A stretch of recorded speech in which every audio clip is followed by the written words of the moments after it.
So, look, this is no Mandalorian, that's for sure. Not yet. I'm hoping it might get there. Yeah. You know, Mandalorian started slow, but I felt like I also binged Mandalorian, but I felt like it was better right away than this. This was kind of like episode 1 was really slow. There was one good action scene, and the rest of it was kind of like cringy. Not cringy, Yeah, there but was like some cringe. I'm like, okay, I'm kind of waiting for episode 2. I'm hoping it gets better in episode 2. Right. We do finally find out how Boba Fett survived the Sarlacc pit in Return of the Jedi. Good. I was kind of wondering how it happened too. Smart man. Did I pronounce it right? The Sarlacc pit? We got it right. Yeah, it's good. You knew that? Sarlacc, yeah. You knew how to pronounce it? Yeah. You're that big of a Star Wars nerd? Yeah, baby. No, Okay. I'm not, but that's good. Okay. Yeah, I watched it. The shot of the dead stormtrooper in there with him was great. But like, why didn't Boba Fett die? Why was that stormtrooper dead but not Boba Fett? He had more strength. Stormtroopers are just replaceable. Because there was also poison inside the... Oh, yeah, the digestive The pit. acids and all that stuff. Yeah. So he used the dead stormtrooper's oxygen, and then he used his blowtorch, and he crawled out of the pit before passing out. Yeah. And then the Jawas show up. They steal his shit and knock him out with a gun. I thought that was funny. Like, this first scene I really liked. I was like, oh, okay. People are saying this show sucks. What's up? He tries to stop the Jawas, and the Jawa kicks him in the... They hit him with a gun. They knock him out with a gun. And then later, Tusken Raiders show up to save Boba Fett, but only to enslave him. Or eat him, I guess, enslave him? I don't know. I thought they might have eaten No, him. they enslave him. Because later they're making him do shit, remember? Yeah, I guess that's So at right. first he Yeah. escapes, but then the Raiders catch up to him, and one of the Raiders challenges Boba to a fight, but Boba's still too weak, so the Raider whoops his ass. And then we see Boba Fett wake up in a water chamber, so we're back in present day, even though it was a long time ago. Right. But present day for the show. And he's in a water chamber, and he turns it off, and it says, healing session suspended. It kind of reminded me of like a Darth Vader healing session a little bit. Yeah, You know? that's Except true. not in water. Was he injured at the very end of Mandalorian, or does he just always need to do these healing sessions? I guess because he's so old, maybe? That's the Just only thing for I old can think age? of. Yeah. Just for old age. Yeah. It reminded me of, did you see, what was that movie with Matt Damon about the future where people can go on the other planet to get cured? Equilibrium? I don't know that Equalizer? No, not Equalizer. Jesus. Equalizer. It reminded me of that. Like, can he just get in this chamber and he's cured of all disease and injuries? Sounds like a terrible movie. It wasn't very good. No. So robots help Boba Fett get in his armor, and then he sits on his new throne as locals show up to pay tribute. The mayor sends a delegate, but doesn't pay tribute. Instead, the mayor wants Boba to pay him tribute. But Boba's like, well, no, I don't do that. I'm the crime lord. That's so weird. Why are the crime lord and the mayor interacting with each other? Yeah. Also, I mean, Jabba the Hutt probably would have fed him to the wolves. Right. You know? And this is what I'm immediately confused by. Boba Fett showed up to be the crime lord, right? Right. Why do you do that? For money? Yeah.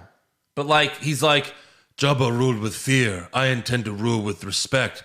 What do you like? You're the crime lord. You commit crimes? Yeah, you're supposed to be a little bit fierce. You're supposed to be a bad guy, right? You're a bad guy. You were a bad guy in the Star Wars movie. Like, you're a bad guy. Yeah. It's So a they're- bounty hunter But they're trying to make him a good guy who's a crime lord. It just doesn't. with a heart of gold. Yeah, I don't know if that works. It's a little bit confusing. I think that's the main problem we have here. his sidekick. His More of sidekick- a badass. Yeah, but she's also kind of worthless. Like, she's just there to make comedic quips that fall flat. Yeah. She made jokes, and none of the jokes were funny. It's so bad. Then two Gamorreans who were loyal to Jabba the Hutt were offered to Lord Fett, and he spared their lives and hired them. I liked them the most. They were my favorite. They're hilarious. No words. They look like Power Ranger villains. Oh, Lord Jesus. Like, it's just like real guys, but in these fucking in these. They were probably in 100-pound suits. Yeah. 100-pound plastic suits. Right. Suits. I like that they kind of looked ridiculous. Yeah, they looked ridiculous. But then some assassins show up and they trap Fett and Shand. They just like surround them. And Boba Fett has a jetpack. Right. Like, why not just jetpack out of there? Right. Yeah. But instead he's like, I'm trapped. Is his jetpack broke? I can't remember everything that happened in The Mandalorian a year ago. The coolest part about that scene was the laser shields. That was it. That was pretty cool. But you got this man who's supposed to be the crime lord, and he's getting taken down and just tooled up.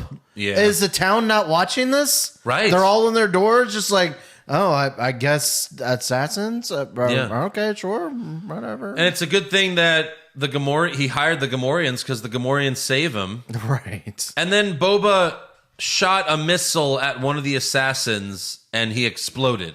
The assassin exploded.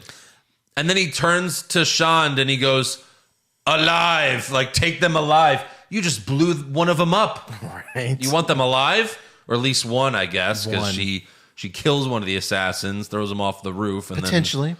And then keeps the other one alive. No, she killed him, bro. Come on. Then the Gamorreans place Boba in the healing chamber, and we continue. We go back to the flashbacks of Boba with the Raiders, and now we see a Tusken child brings Boba and another slave somewhere to dig for water flasks. The Tusken child is in charge of the slaves? Yeah. That's why I was like, are they going to be eating these people soon, or are they slaves? Like I know the Tusken child had that little alligator monster with him. Right. But you're telling me Boba Fett can't kill both of them?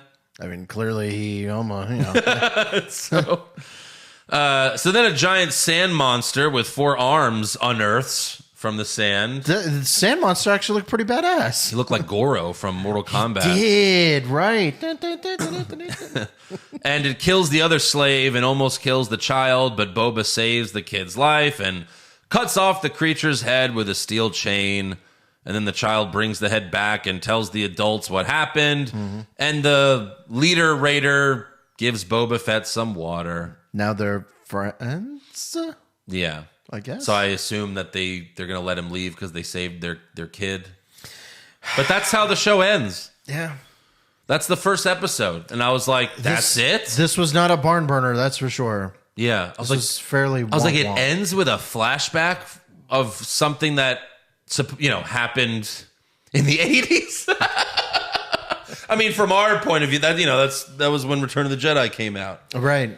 Yeah. It's kind of strange. This is taking a long time to get here, for sure. Why does he keep having these nightmares? I don't know. The nightmares are back. The dreams are back or whatever. But yeah, not a great first episode. No. Hoping it gets better, though. For sure. But it's no Mandalorian so far.